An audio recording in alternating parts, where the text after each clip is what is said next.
a big ceremony. This time, there's an enormous focus on visual content. So it's probably the biggest visual content show I've ever done. It's taken us over a year to create all the content for this show. We've got an enormous screen. It's probably one of the biggest screens I've ever built. We've got 2,200 performers. There's been over 5,000 people involved in making this show in various countries across the globe.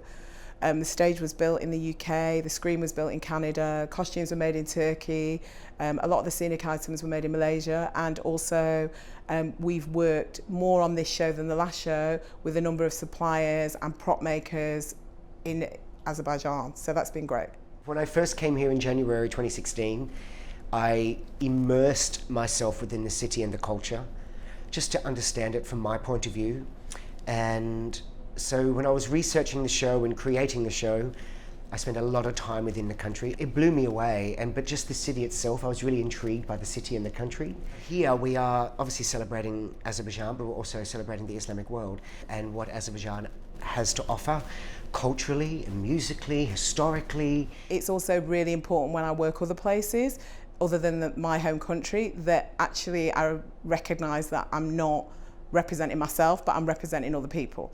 So it was the thrill of bringing those two worlds together, which I think I'm really excited for people to see how we've done that. And there's so much history and culture here in Azerbaijan and obviously in the Islamic world.